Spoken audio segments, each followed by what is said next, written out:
Hi guys, welcome back to health info the medical channel. आज की इस video में हम लोग जानेंगे इंटेस्टाइनल वर्म्स के बारे में, जिसे कि आंतों में कीड़े लग जाना या कृमि रोग भी कहते हैं। तो ये जो आंतों में कीड़े लग जाने यानी कि जो कृमि रोग की समस्या है, वो ज्यादातर बच्चों में और बुजुर्गों में देखने को मिलता है।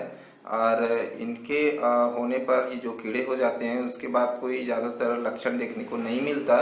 लेकिन जब ये संख्या में बहुत ज्यादा बढ़ जाते हैं, तब बहुत से सिम्टम्स जो हैं वो देखने को मिलते हैं और इसके बहुत सारे गंभीर नुकसान हो सकते हैं। तो आज की इस वीडियो में यही जानेंगे कि ये जो कृमि है वो क्या है, क्यों हो जाता है, किसे किसे हो सकता है, कौन कौन से लक्षण देखने को मिलेंगे और क्या इसका उपचार है, किस तरह से इससे बचा जा सकता है। तो संपूर्ण जानकारी के लिए वीडियो को आखिरी तक देखते रहिए।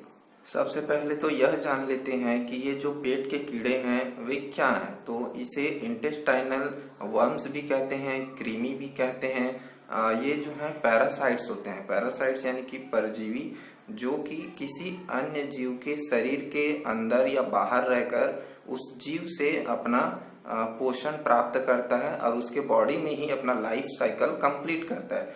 तो ये जो वर्म्स होते हैं वे पैरासाइट होते हैं और ये मनुष्य की आंतों के अंदर पाया जाता है और वहां पर रक्त को चूस कर अपना पोषण प्राप्त करता है और अपना लाइफ साइकिल जो है वो कंप्लीट करता है। और जिससे कि उस व्यक्ति को स्टार्टिंग में तो कोई परेशानी या कोई दिक्कत नहीं होती, किसी प्रकार का लक्षण दिखाई नहीं देता। लेकिन जैसे जैसे इसकी संख्या जो है वो बढ़ती जाती है, वैसे वैसे व्यक्ति को कई प्रकार के लक्षण दिखते हैं और उसे गंभीर समस्या भी हो सकता है। इन पैरासाइट्स के अगर प्रकार की बात करें तो इसमें पहला है फ्लैट वर्म। फ्लैट वर्म के अंतर्गत टेप वर्म और फ्लूक आते हैं।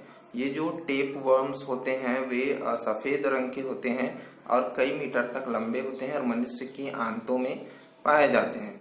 फ्लूक भी इसी का ही एक प्रकार है। दूसरा आता है राउंड वर्म। इसके अंतर्गत ascariasis, hook worm, pin worm, ये सारे वर्म्स जो हैं वो आते हैं और इसका इन्फेक्शन जो है वो ज्यादातर अधपके मांस खाने की वजह से होता है और ज्यादातर बच्चों में यह पाया जाता है। और अब बात कर लेते हैं कि यदि किसी व्यक्ति को वर्म्स का इन्फेक्शन हो जाता है तो उसमें कौन कौन से लक्षण दिखाई दे सकते हैं। वैसे तो जनरली स्टार्टिंग में कुछ लक्षण नहीं दिखाई देते, जब इसकी संख्या ज्यादा होती है तभी लक्षण दिखाई देते हैं। तो इसमें सबसे पहले तो व्यक्ति का भूख जो है वो कम हो जाता है या फिर उसे बिल्कुल भी भूख नहीं लगती, या इसके उलट हो सकता है कि व्यक्ति जो है पहले से बहुत ज्यादा खाना खाने लगे, यानी कि उसकी भूख बढ़ जाती है। अब चूंकि भूख नहीं लगती, इसके वजह से व्यक्ति में जो है वो कमजोरी आ जाती है, वह थका थका हुआ रहता है और इसके वजह से उसका शरीर जो है वो कमजोर होने लगता है। कभी कभी व्यक्ति को बहुत ज्यादा भूख लगती है, तो इसका कारण है कि वह जो कृमि आंत में है वह जितना भी पोषक पदार्थ व्यक्ति को मिलता है उसको खुद ही एब्जॉर्ब कर लेता है, जिसकी वजह से व्यक्ति को ज्यादा भूख लगने लगता है।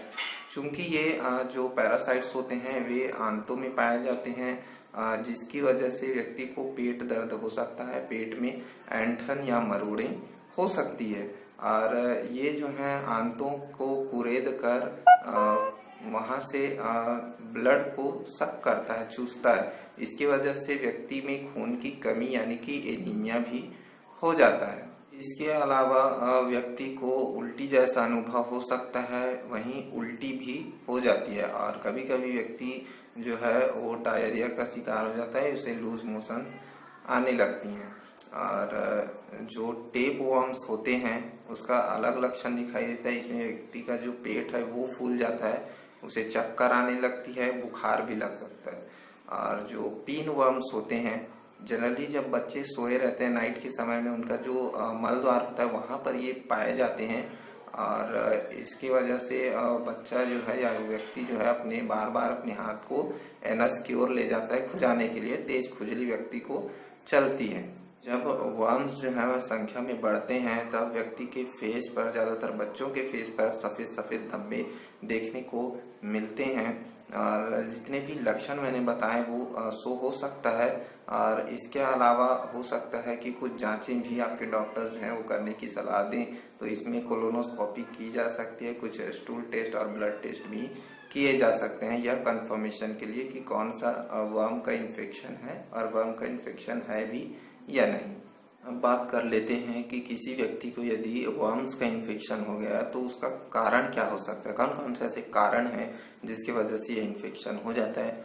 तो भाई इसमें सबसे पहला है अनहाइजेनिक कंडीशंस, यानी कि व्यक्ति या जो है ऐसे जगह पर रहता है जहाँ पर साफ सफाई की कमी रहती है, बहुत ज़्यादा गंदी जगह होती है और पीने का पानी जो है वो दूषित होता है, जो खाना होता है वो दूषित होता है। तो इसमें जो है वर्म्स का इन्फेक्शन होने के जो चांस होते हैं वो बढ़ जाते हैं।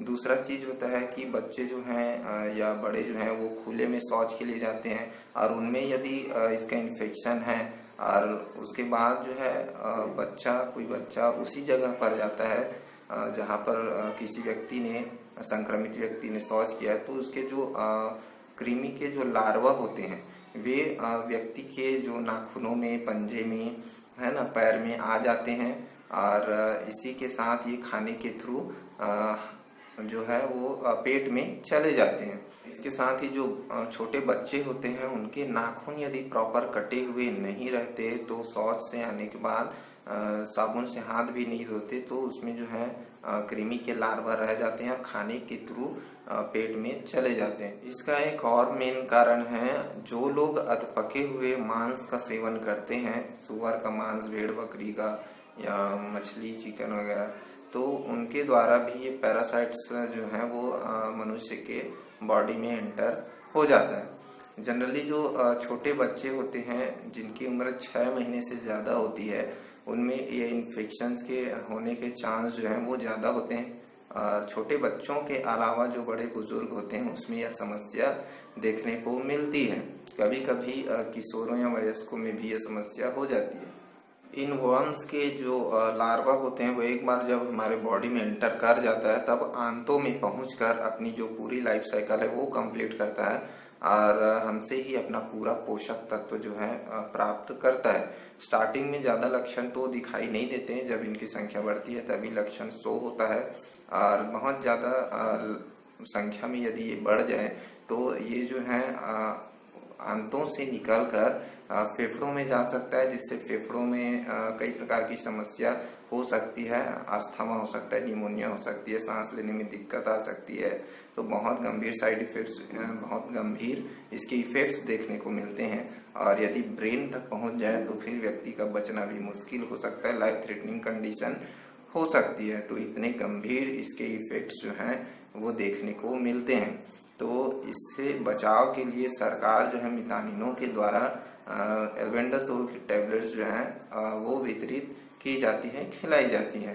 और इसके साथ ही यदि आप किसी प्रकार की समस्या जो मैंने बताई है, जितने लक्षण उसमें से किसी प्रकार की लक्षण यदि आपको दिखते हैं तो जरूर अपने नजदीकी डॉक्टर से संपर्क करें, जिससे कि आपको फर्दर ट्रीटमेंट दिया जा सके।